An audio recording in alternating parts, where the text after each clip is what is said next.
Hello dear students, welcome to physics time. हम कर रहे हैं डिप्लोमा फर्स्ट ईयर का अप्लाइड फिजिक्स 1 का सिलेबस, जिसका चल रहा है chapter 3, that is work, power and energy. Last lecture में अगर आपको याद हो तो हमने किया था वर्क और इसकी टाइप्स कौन कौन सी, पॉजिटिव, नेगेटिव एंड जीरो। ठीक है ना। कोई भी वर्क हम कब करते हैं, जब किसी चीज पे फोर्स लगती है और फोर्स के कारण बॉडी मूव करती है, और ये इसका फॉर्मूला था। ठीक है, आज हम उससे आगे स्टार्ट कर रहे हैं, पावर और एनर्जी पे जाएंगे। लेकिन इससे पहले हम क्या चीज पढ़ने लगे हैं, एक बहुत इंटरेस्टिंग टॉपिक वर्क से ही रिलेटेड है, फ्रिक्शन। फ्रिक्शन ये वर्ड मैंने यूज किया था नेगेटिव वर्क डन में। अगर ध्यान हो, नेगेटिव वर्क डन की हमने एग्जांपल्स की थी कि नेगेटिव वर्क डन कब लगता है, कब होता है नेगेटिव वर्क डन। एक तो जब बॉडी को हम ऊपर उछालते हैं, बॉडी ऊपर जाती है, फोर्स नीचे लगती है, तो work done is negative. Second example हमने की थी, फ्रिक्शनल फोर्स जो भी वर्क करती है वो हमेशा क्या होता है, नेगेटिव। अब व्हाट इज फ्रिक्शन, फ्रिक्शन और इसका दूसरा नाम है frictional force. Frictional force Hindi में इसको घर्षण कहते हैं, घर्षण या घिसरन पंजाबी में, घिसरन, किसर। क्या होता है फ्रिक्शनल फोर्स, क्या होती है, सोचो। एक ये सरफेस है, सरफेस मतलब कोई भी स्मूथ सरफेस, स्मूथ नहीं जरूरी, सॉरी, एक सरफेस है। ठीक है, कैसा सरफेस, जैसे कोई टेबल है, ठीक है, या रोड है, उसके ऊपर कोई क्या रखी हुई है, बॉडी रखी हुई है, जस्ट रखी हुई है, चिपकाई नहीं हुई। चिपका देंगे तो इसको मूव करना मुश्किल हो जाएगा, लेकिन ये चिपकाई नहीं हुई। हमने इस पे फोर्स लगाई, सोचो ये कौन सी फोर्स है जो हम लगा रहे हैं, जो लगाते हैं उस फोर्स को क्या बोलते हैं, अप्लाइड फोर्स। अप्लाइड, जो अप्लाई की है, जो लगाई है हमने फोर्स। सोचो, थोड़ी सी हैवी बॉडी इमेजिन करो, भारी है बॉडी, क्योंकि हल्की तो हम थोड़ी सी फोर्स लगाएंगे हिल जाएगी। इमेजिन करना, बड़ी फोर्स है, बड़ी बॉडी है, उस पर हमने फोर्स लगाई, वो बॉडी नहीं हिली। फोर्स लगा रहे हैं पर बॉडी नहीं हिल रही, बॉडी फिक्स नहीं है। फिक्स होती तो अलग चीज इशू हो जाता, ठीक है, जैसे दीवार है वो नहीं मूव करती, क्यों, क्योंकि वो फिक्स है। अब बॉडी फिक्स नहीं है, लेकिन हमने फोर्स लगाई, वो नहीं हिली। क्यों नहीं हिली, इसको हिलने के लिए, ठीक है ना, कोई चीज रोक रही है कि ये ना हिले। वो जो रोक रही चीज है, उस चीज को हम कहते हैं फ्रिक्शनल फोर्स, जो बॉडी को मूव करने से रोकती है। ठीक है, रोकती है तो कैसे रोकेगी, फोर्स है, बल है। ये अप्लाइड फोर्स है, वो जो फ्रिक्शनल फोर्स होगी वो इनके बीच में आएगी, ऑपोजिट डायरेक्शन में। क्या आएगी, एक बॉडी है, एक ये सरफेस है, ठीक है, बॉडी और सरफेस के बीच में आएगी, और जो डायरेक्शन में फोर्स लगा रहे हो उसके ऑपोजिट आएगी, उसके ऑपोजिट आएगी। क्या होगा, जब तक आपने थोड़ी सी फोर्स लगाई तब तक ये फ्रिक्शनल फोर्स भी थोड़ी सी है। आपने फोर्स लगा रहे हो, ये उतनी ही फोर्स है जितनी आप लगा रहे हो। दोनों फोर्स ऑपोजिट है, ऑपोजिट है। एक इधर फोर्स लगा रहे हो, एक इधर लगा रहे हो। इमेजिन करो, एक बॉल को दो जने पकड़ के खींच रहे हो, एक उधर एक इधर, बॉडी हिलेगी, नहीं हिलेगी अगर ये दोनों फोर्स बराबर हो। तो क्या होगा, स्टार्टिंग में एफ और स्मॉल एफ को मैं क्या बोल रही हूं, फ्रिक्शनल फोर्स। स्टार्टिंग में अप्लाइड फोर्स और फ्रिक्शनल फोर्स क्या होगी, बराबर, जिसके कारण आपकी बॉडी मूव नहीं करेगी। कुछ देर बाद आप इस फोर्स को बढ़ाओगे, आपने ज्यादा फोर्स लगा दी, ये भी बढ़ेगी, बराबर रहेंगी। जब तक ये दोनों बराबर हैं आपकी बॉडी नहीं हिलेगी।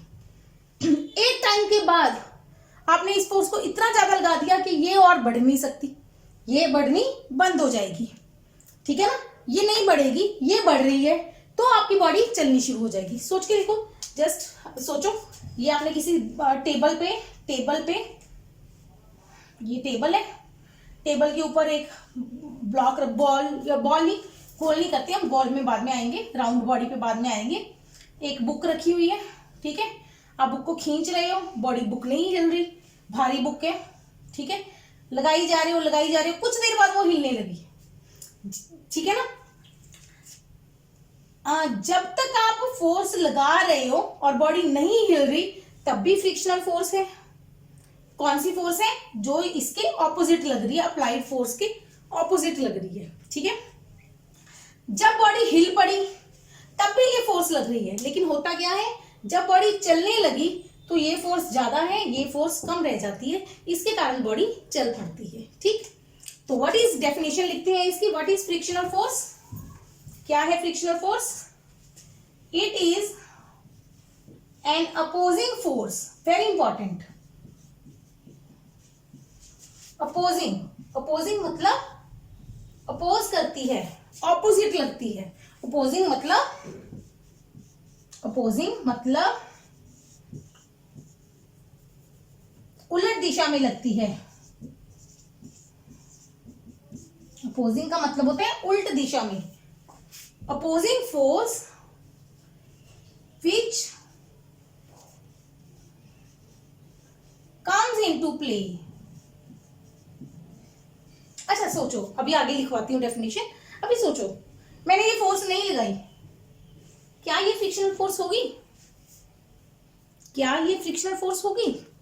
देखो ध्यान से, अगर हमने फोर्स ही नहीं लगाई, ये लगाई ही नहीं, हम इधर को खींच ही नहीं रहे, और ये फोर्स है, अगर कोई भी सिंगल फोर्स है, बॉडी फ्री है, तो बॉडी चल पड़नी चाहिए थी, लेकिन बॉडी तो वही खड़ी रहती है। इसका मतलब ये फ्रिक्शनल फोर्स पहले नहीं है। जब आप फोर्स अप्लाई करते हो तभी ये फ्रिक्शनल फोर्स आती है, तो हम कहते हैं it is an opposing force. ये वो अपोजिंग फोर्स है विच कम्स इनटू प्ले, जो आती है, मैदान में आती है, खेलने आती है। मैदान में मतलब जहां पे आप काम कर रहे हो, जहां पे आप बात कर रहे हो, उस जगह पे तब आएगी, विच कम्स इनटू प्ले, वो मैदान में तब आएगी व्हेन वन बॉडी, जब एक बॉडी मूव्स और मूव करती है और ट्राइज टू मूव। देखो, जब तक फोर्स बराबर है तो वो मूव नहीं करती, पर कोशिश करती है बॉडी मूव करने की। व्हेन वन बॉडी मूव्स और tries to move over surface of other body. बस ये इतनी डेफिनेशन आपने याद करनी है। जब एक बॉडी दूसरी बॉडी के ऊपर मूव करती है, मूव्स करती है, एक्चुअल मूव कर जाती है, ठीक है, या मूव करने की कोशिश करती है, तब ये फ्रिक्शनल फोर्स आती है। जब तक बॉडी मूव करने की कोशिश नहीं कर रही तब तक ये फ्रिक्शनल फोर्स क्या होती है? एब्सेंट। तब तक ये फ्रिक्शनल फोर्स एक्ट नहीं करती। क्लियर? ये फ्रिक्शन की हो गई डेफिनेशन।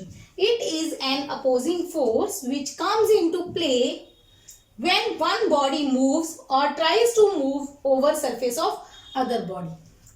जरूरी नहीं ये नीचे टेबल ही हो, एक बुक के ऊपर दूसरी बुक रख दो, या अपने हाथ ही लगा लो, अपने हाथ रख लो एक दूसरे के ऊपर, आप एक हाथ को मूव करने की कोशिश करो, ठीक है ना। आप मूव कर पा रहे हो तब भी फ्रिक्शन आएगी, और जिस तरफ आपका ऊपर वाला हाथ जा रहा है फ्रिक्शन उसके ऑपोजिट जाएगी, जिस तरफ आपका हाथ जाएगा फ्रिक्शन उसके ऑपोजिट आएगी। इसीलिए ये क्या है? Opposing force.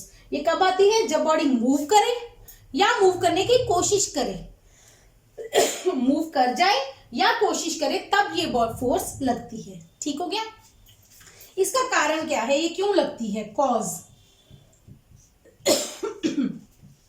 It acts due to intermolecular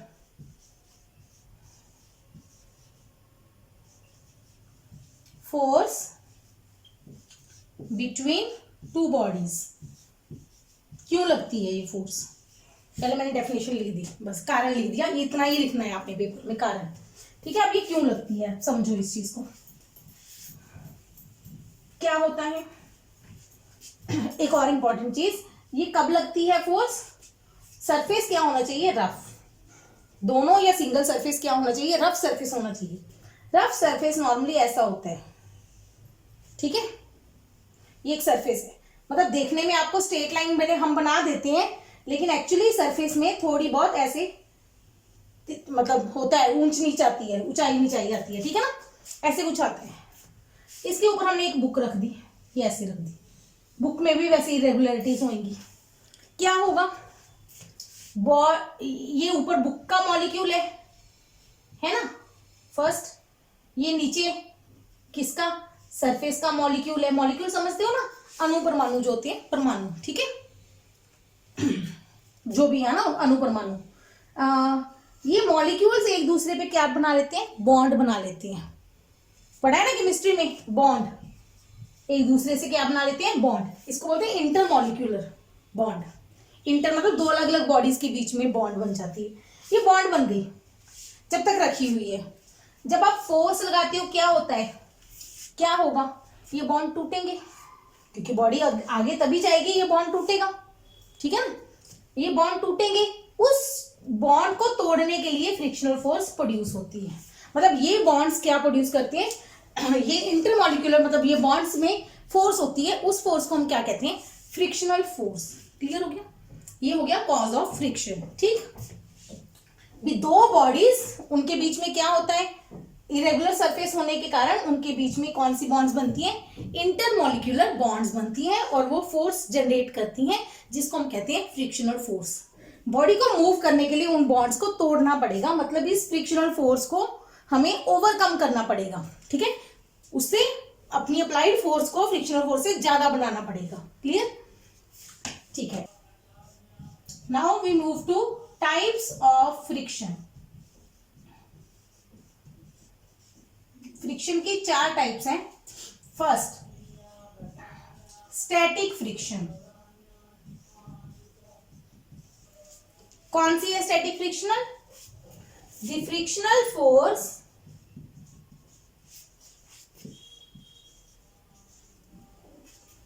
that comes into play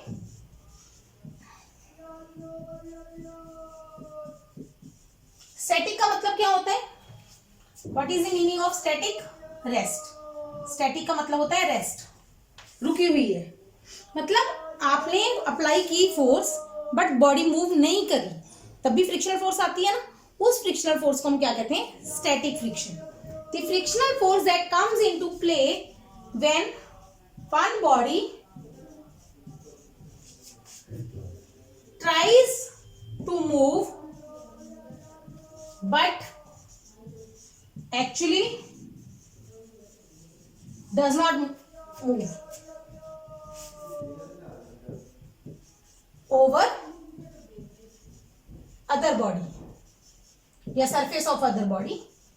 जब एक बॉडी कोशिश करती है मूव करने की पर एक्चुअली मूव नहीं करती, तब हम क्या कहते हैं, कौन सी फ्रिक्शनल फोर्स है, स्टैटिक फ्रिक्शन। ठीक है, डेफिनेशन क्लियर। जब तक बॉडी मूव नहीं करती तब तक कौन सी फ्रिक्शन है, स्टैटिक फ्रिक्शन। ठीक है, यहां से डायग्राम्स दोबारा बना रही हूं। हमने एक बॉडी रखी एक सरफेस के ऊपर, एक फोर्स लगाई F, एक फ्रिक्शनल फोर्स आई स्मॉल f। स्टार्टिंग में स्मॉल f और कैपिटल F क्या होंगी, बराबर, और ये कौन सी फ्रिक्शन है, स्टैटिक फ्रिक्शन। ठीक है, second friction, limiting friction. Limiting का मतलब होता है, लिमिट का मतलब होता है हद। लिमिट हम कहते हैं ना, हमारी लिमिट क्रॉस हो गई, मतलब हमारी हद हो गई। हद, फ्रिक्शन की हद क्या होता है, जब तक बॉडी मूव नहीं करती। देखो स्टार्टिंग में इनिशियली आपने कोई फोर्स नहीं लगाई तो फ्रिक्शनल फोर्स भी क्या है, 0। आपने फोर्स लगाई 1, बॉडी मूव नहीं की तो स्टैटिक फ्रिक्शन भी कितना है, 1। आपने फोर्स लगाई 2, स्टैटिक फ्रिक्शन भी कितनी हो गई, 2। तब तक बॉडी मूव नहीं की।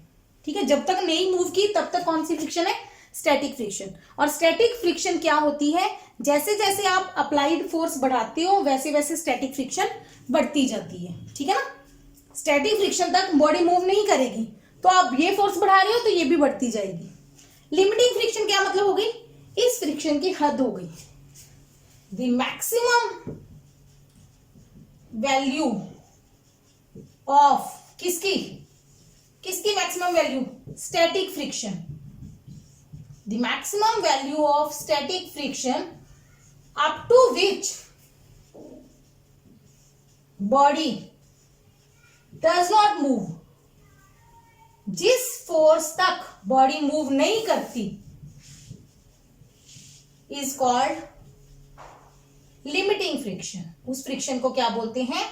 लिमिटिंग फ्रिक्शन, फ्रिक्शन की हद। क्लियर हो गया? ठीक है। अब मान लो हमने अप्लाइड फोर्स कर दी 3, स्टैटिक फ्रिक्शन भी हो जाएगी 3, ठीक है। लेकिन 3 से आपने जस्ट थोड़ी सी भी फोर्स बढ़ाई, 3.1 कर दी, बॉडी क्या कर गई? अच्छा यहां पे शायद दिख नहीं रहा हो, हमने फोर्स 3.1 कर दी और बॉडी क्या हो गई? स्टार्ट्स मूविंग, ठीक है। तो ये हमारी स्टैटिक लिमिटिंग फ्रिक्शन कितनी हो गई? 3। लिमिटिंग फ्रिक्शन कितनी हो गई? 3। Maximum value of static friction जब तक बॉडी मूव नहीं करती, या ऐसे कह लो जिसके इमीडिएट बाद बॉडी मूव करती है। इससे थोड़ी सी भी फोर्स बढ़ाओगे बॉडी मूव कर जाएगी, तो उस फ्रिक्शन को हम क्या बोलते हैं? Limiting friction. तीसरी होती है काइनेटिक फ्रिक्शन, इसी का दूसरा नाम है स्लाइडिंग फ्रिक्शन। मैं नाम साथ में लिख रही हूं, दूसरा rest friction, sliding friction. The frictional which acts, slide करती है जब बॉडी ना मूव करती है, ये देखते हो जब ट्राई करती है, ये क्या होगी? When body actually moves, actually does not move थी, इधर actually moves over other body. जब बॉडी सच में मूव करे तब जो फ्रिक्शनल फोर्स लगती है उसको क्या बोलते हैं? लिमिट काइनेटिक फ्रिक्शन, ठीक है। काइनेटिक में बॉडी सच में मूव करनी शुरू कर जाती है, तो 3.1 के बाद आप जितनी भी फोर्स लगाओगे ये काइनेटिक फ्रिक्शन क्या रहेगी? फिक्स, ये एक फिक्स वैल्यू हो जाती है, ठीक है। उतनी फोर्स कंटिन्यू लगेगी। आप ये फोर्स बढ़ाओगे तो क्या होगा? बॉडी की स्पीड बढ़ती जाएगी, लेकिन ये फोर्स चेंज नहीं होगी। काइनेटिक फ्रिक्शन हमेशा क्या होती है? कांस्टेंट होती है, ठीक है। लास्ट फ्रिक्शन, 4 टाइप्स है। रोलिंग फ्रिक्शन, नाम से क्लियर होगा। रोलिंग, अभी तक हम चीज को खींच रहे थे, खींचेंगे मतलब वो स्लाइड करेगी। स्लाइड में जरूरी नहीं वो तिरछा ही स्लाइड करे, सीधी स्लाइड करेगी, ठीक है। रोलिंग में क्या होगा? गोल है, ऐसे गोल गोल घूमेगी। The frictional force, same definition आ जाएगी, which acts when one body rolls, moves की जगह आ जाएगा रोल, रोल करती है, गोल गोल घूमती है ओवर अदर बॉडी, ठीक है। जैसे कि हम साइकिल चलाते हैं, गोल गोल घूमता है साइकिल, ठीक है, सड़क पे, रोड पे, तो वो जो फ्रिक्शन होगी वो कौन सी फ्रिक्शन होगी? Rolling friction. समझ सकते हो? एक बॉडी को आप खींच के लेके जा रहे हो, एक गोल बॉडी को रोल करके लेके जा रहे हो, कौन सा इजी है? रोल करना सौखा होता है, इजी होता है रोल करना, ठीक है। शायद आपने ये कभी देखा हो भी, एक बंदा इसको ऐसे खींच के जा रहा है, एक ने इसको राउंड बना दिया, ऐसे घुमा रहा है, कौन सा इजी है? चक्के को गोल घुमाना इजी है। क्यों? क्योंकि जो रोलिंग फ्रिक्शन होती है, rolling friction is less than sliding friction. Rolling friction sliding friction से कम होती है, इसलिए किसी भी बॉडी को रोल करना स्लाइड करने से इजी है। Is it clear? तो ये हो गई हमारी 4 टाइप की फ्रिक्शनल फोर्सेस। अब टाइप्स ऑफ फ्रिक्शन के बाद इंपॉर्टेंट टॉपिक आता है लॉज ऑफ फ्रिक्शन। फ्रिक्शन के क्या नियम हैं, ठीक है। कुछ नियम बने हुए हैं जिनके बेस पे फ्रिक्शनल फोर्स एक्ट करती है। सबसे पहला जब भी नियम लिखना है तो हम कौन सा नियम लिखेंगे? डेफिनेशन ऑफ फ्रिक्शन, कि फ्रिक्शन इज, ये 6 पॉइंट नोट कर लो, ठीक है, वीडियो पॉज करके, तब इसको समझ लो क्या है। फ्रिक्शन एक अपोजिंग फोर्स है जो कम्स इनटू प्ले मतलब मैदान में आती है कब? जब एक बॉडी दूसरी बॉडी के ऊपर मूव करती है या मूव करने की कोशिश करती है। फर्स्ट डेफिनेशन ऑफ फ्रिक्शन ही है, ठीक है, सेम, कोई चेंज नहीं है। सेकेंड पॉइंट, फ्रिक्शनल फोर्स किस तरफ एक्ट करती है? किस तरफ एक्ट करती थी? क्या है? अगर एक बॉडी और दूसरी बॉडी का कांटेक्ट है यहाँ पे, तो कांटेक्ट पे टेंजेंट ड्रॉ करोगे। टेंजेंट मतलब स्पर्श रेखा, स्पर्श रेखा मतलब वो रेखा, वो लाइन जो इनको टच करे, ठीक है ना, सरफेसेस को टच करे, टच करती हुई रेखा के अलोंग जाती है। किस डायरेक्शन में? Opposite to direction of motion of body. जिस तरफ बॉडी जाएगी, अगर बॉडी इधर जा रही है तो फ्रिक्शनल फोर्स इधर लगेगी ऑपोजिट। ये कैपिटल एफ अप्लाइड है, ये फ्रिक्शनल है, मतलब अगर बॉडी जिस तरफ जाएगी फ्रिक्शनल फोर्स उसके ऑपोजिट जाएगी, ठीक है। ये इसका नियम है, ये इसकी खासियत है, मतलब ये ऐसे ही काम करती है। अच्छा, चौथा पॉइंट, फ्रिक्शनल फोर्स की वैल्यू किस पे डिपेंड करती है? नॉर्मल रिएक्शन पे। ये क्या है? ये नेक्स्ट टॉपिक में समझाती हूँ, नॉर्मल रिएक्शन नेक्स्ट टॉपिक में समझाती हूँ, एक बार नोट कर लो इसको। फ्रिक्शनल फोर्स किस पे डिपेंड करती है? किसके प्रोपोर्शनल है? नॉर्मल रिएक्शन के, ठीक है। पांचवा पॉइंट, ये एरिया पे डिपेंड नहीं करती, मतलब कितना एरिया कांटेक्ट हो रहा है, ठीक है। मतलब क्या है, अगर दो बॉडीज हैं, दोनों का वेट सेम है, एक ऐसे पतली सी है, एक ऐसे है, भार सेम है दोनों का, तो दोनों केसेस में फ्रिक्शनल फोर्स क्या आएगी? सेम। इसमें एरिया कम जुड़ा हुआ है, इसमें एरिया ज्यादा जुड़ा हुआ है, लेकिन फ्रिक्शनल फोर्स एरिया पे डिपेंड नहीं करती, independent of area of contact है, कि एरिया इसमें कम कांटेक्ट में है, कांटेक्ट का मतलब समझ रहे हो ना, दोनों का एरिया कम है कॉमन, इधर एरिया ज्यादा जुड़ा है, दोनों केसेस में फ्रिक्शनल फोर्स क्या आएगी? सेम। सिक्स्थ पॉइंट, किस पे डिपेंड करती है फिर? एक तो नॉर्मल रिएक्शन पे, दूसरा किस पे डिपेंड करती है? नेचर ऑफ बॉडीज किस तरह की हैं, क्योंकि बॉडीज के हिसाब से ही फोर्स लगेगी उनके बीच में, इंटरमॉलिक्यूलर फोर्स। और दूसरा डिपेंड करती है रफनेस ऑफ सरफेस। सिंपल सी बात है, देखो एक सड़क है खड्डों वाली, आप उस पर साइकिल चला रहे हो, एक सड़क है स्मूथ, उस पर साइकिल चला रहे हो, किस पे चलाना इजी है? स्मूथ सरफेस पे चलाना इजी है, क्योंकि वहां पे फ्रिक्शन कम होगी। जहां पे सरफेस रफ है, सरफेस खुरदरा है, वहां पे फ्रिक्शन फोर्स क्या होगी? ज्यादा, ठीक है ना, समझ आ गई। तो ये आ गए लॉज ऑफ फ्रिक्शन, फ्रिक्शन के नियम। अब ये जो पॉइंट है नॉर्मल रिएक्शन वाला, वो इस टॉपिक में आपको समझ आ जाएगा, नेक्स्ट जो टॉपिक करवाने लगी हूँ, ठीक। नेक्स्ट दो टॉपिक है, कोफिशिएंट ऑफ फ्रिक्शन और एंगल ऑफ फ्रिक्शन। एक ही डायग्राम से समझ आएंगे क्या है, वही फ्रिक्शन का एक ही डायग्राम है हमारे पास अभी तक, वैसे नेक्स्ट टॉपिक में दूसरा डायग्राम आएगा। एक स्मूथ, एक सरफेस है रफ सरफेस, जिसके ऊपर आपने कोई बॉडी रखी हुई है, अभी तक और कुछ नहीं है, दो ही चीजें हैं, सरफेस, रफ सरफेस होना चाहिए, स्मूथ पे फ्रिक्शन नहीं होती, ठीक है। एक ये क्या है, हमारी बॉडी है कोई। सिंपल सी बात है, एक बॉडी का वेट हमेशा, वेट क्या होता है? वेट वर्क नहीं है, ये वेट है। वेट एक फोर्स होती है जिसके कारण बॉडी नीचे गिरती है, ऊपर हवा में रखती है बॉडी, वो नीचे गिरती है। क्यों गिरती है? ग्रेविटेशनल फोर्स के कारण। तो जो ग्रेविटेशनल फोर्स होती है उसी को हम क्या नाम देते हैं? वेट। वेट किसके बराबर होता है? Mass into gravity, acceleration due to gravity, mass into acceleration due to gravity, mg। हमेशा बॉडी का वेट डाउनवर्ड एक्ट करेगा। अगर बॉडी हवा में है तो बॉडी नीचे गिर जाती है, लेकिन एक बॉडी किसी चीज पे रखी हुई है, वेट तो लग रहा है पर बॉडी नीचे नहीं जाती, टेबल पे रखी हुई है बॉडी, नीचे नहीं गिरती। क्यों नहीं गिरती? क्योंकि टेबल उसको क्या देता है? एक रिएक्शन देता है। क्या देता है? रिएक्शन। रिएक्शन मतलब एक्शन एंड रिएक्शन, न्यूटन का थर्ड नियम, न्यूटन्स थर्ड लॉ क्या होता है? हर एक्शन के लिए, टू एवरी एक्शन, अगर आप कोई एक्शन करते हो, there is equal and opposite reaction. अगर आप कोई एक्शन करते हो तो उसके साथ आपको इक्वल एंड ऑपोजिट रिएक्शन मिलता है। अब बॉडी ने नीचे की तरफ वेट लगाया टेबल पे, बदले में टेबल ने ऊपर की तरफ रिएक्शन लगा दिया। रिएक्शन और वेट आपस में क्या होंगे? बराबर। रिएक्शन और वेट आपस में क्या होंगे? बराबर। क्योंकि ये रिएक्शन जो है, रिएक्शन वो परपेंडिकुलर है सरफेस के, तो इसको हम क्या बोलते हैं? Normal reaction. नॉर्मल का मतलब होता है परपेंडिकुलर, नॉर्मल का मतलब क्या होता है? परपेंडिकुलर। फिजिक्स में या मैथ्स में, मैथ में एक नॉर्मल होता है, एक टेंजेंट होता है। टेंजेंट का मतलब पैरेलल, नॉर्मल का मतलब परपेंडिकुलर, ठीक है।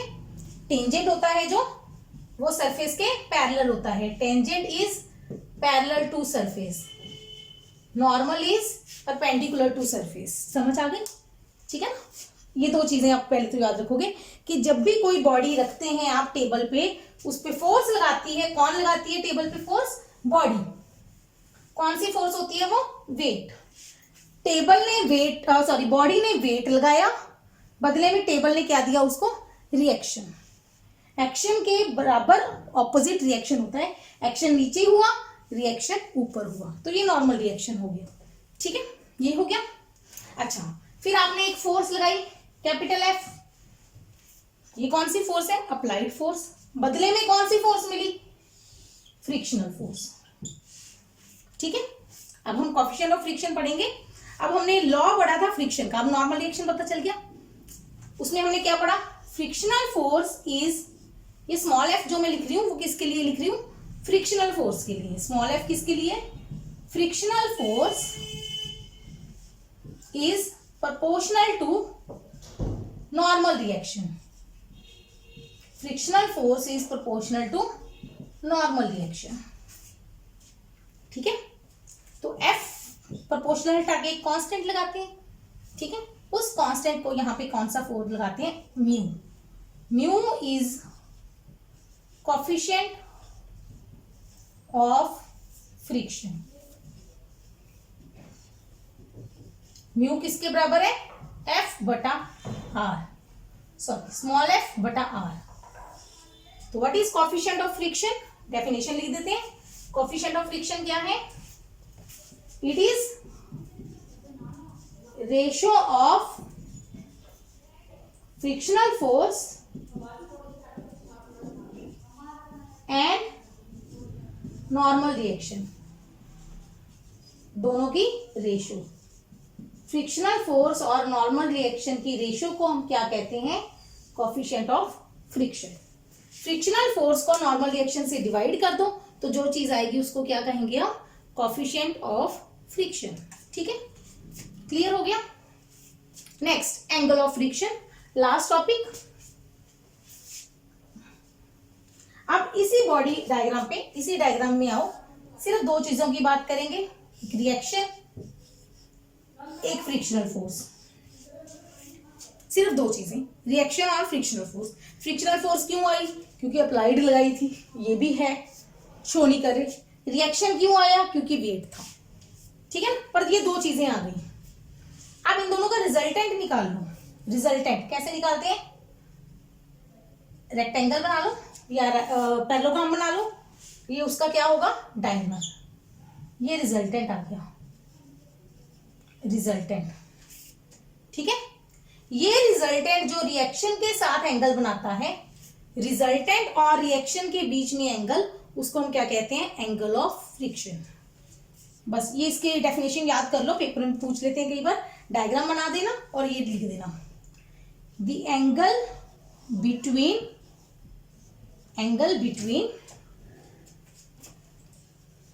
Resultant of R and F, resultant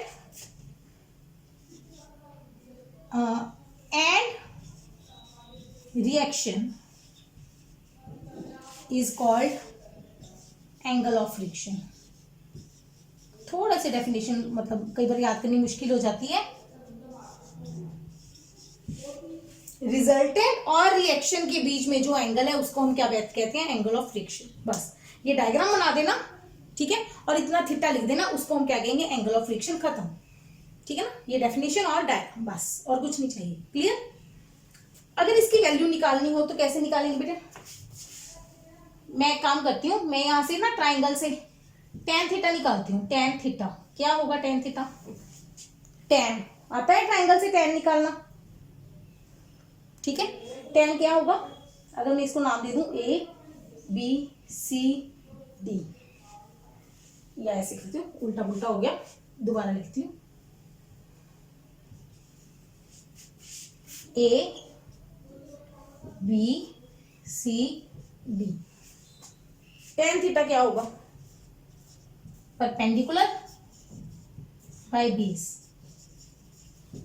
इस ट्राइंगल में परपेंडिकुलर कौन है, पीडी, बेस कौन है, ए बी, बी डी और ये बराबर है, तो ये हो गया एफ, ए बी आर के बराबर है, एफ बटा आर, एफ बटा आर बेटा किसके बराबर है, म्यू के। तो हमारे पास फॉर्मूला आ गया angle of friction tan theta बराबर म्यू।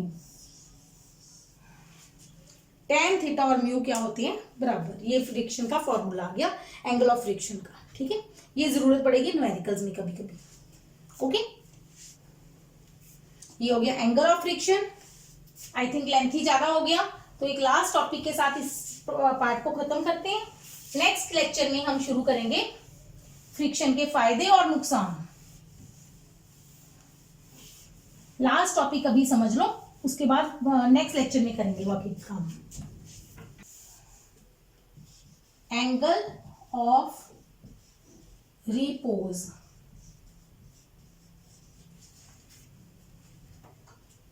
इसी का दूसरा नाम है एंगल ऑफ स्लाइडिंग।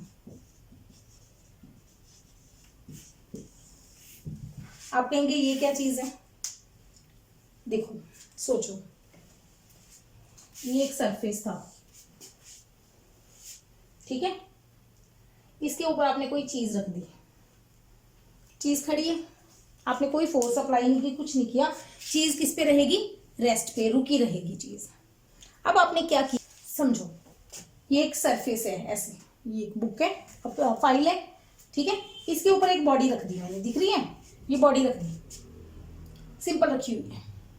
अब मैंने क्या किया, ये कौन सा सरफेस है, प्लेन सरफेस है, प्लेन, स्मूथ नहीं है रफ है, सॉरी, लेकिन क्या है, प्लेन सरफेस है, फ्लैट है।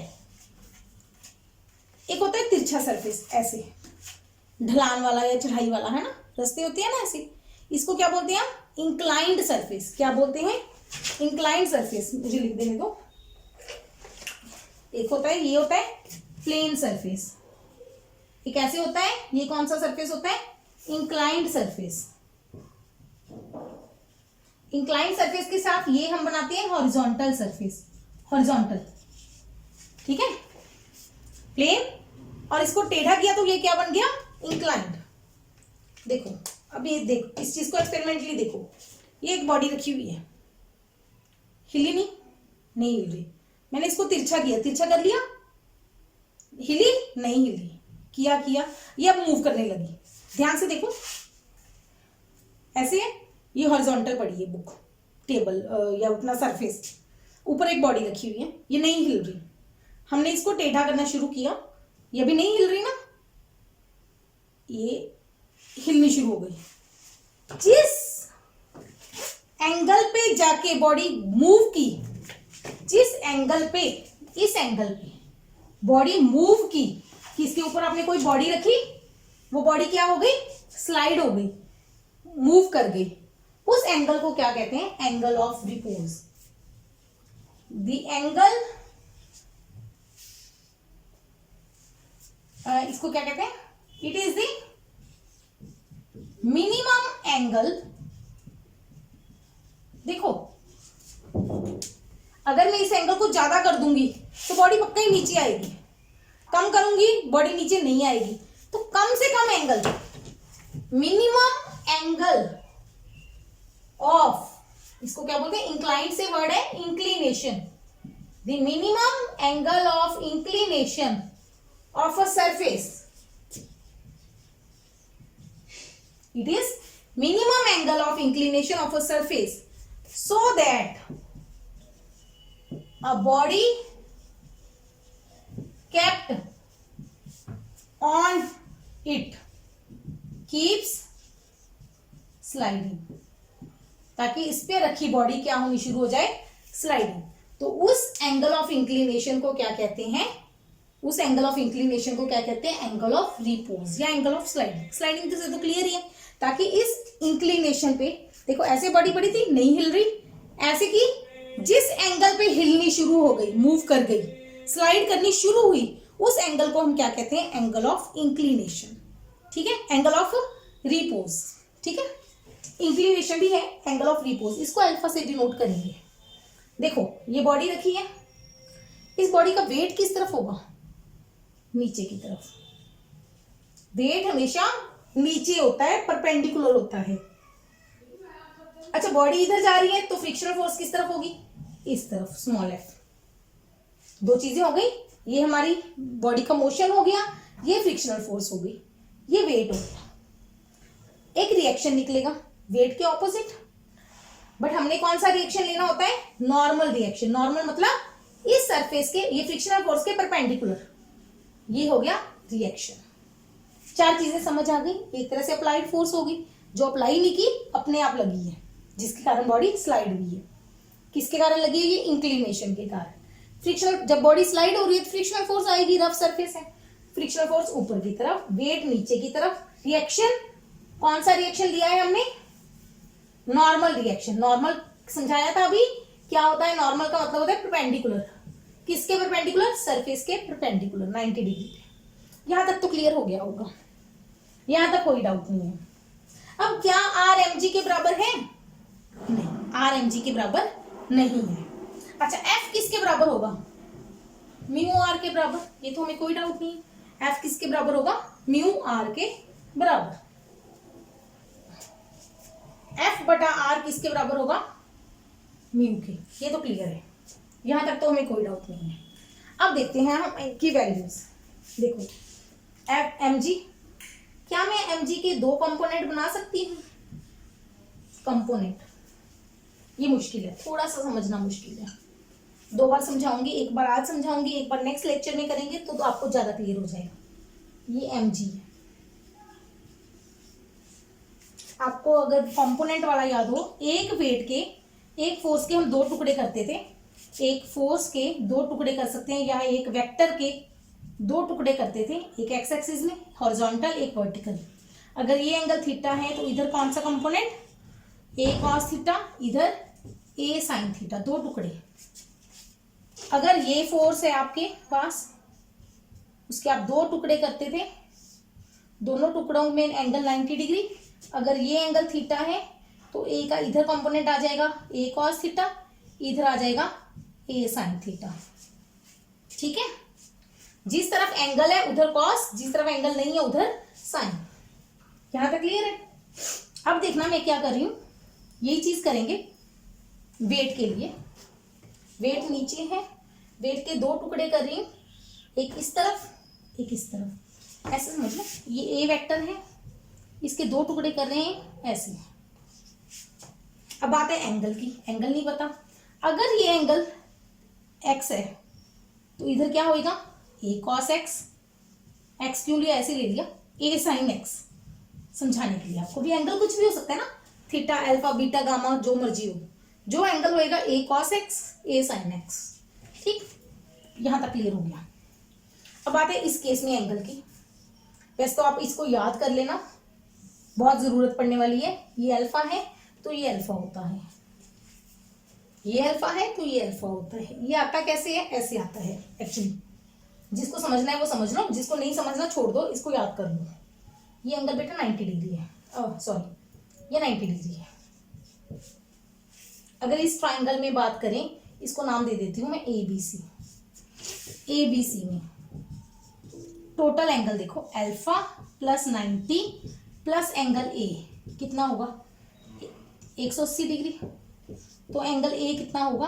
180 minus 90 minus alpha, 90 minus alpha. ये एंगल कितना होगा? 90 माइनस अल्फा।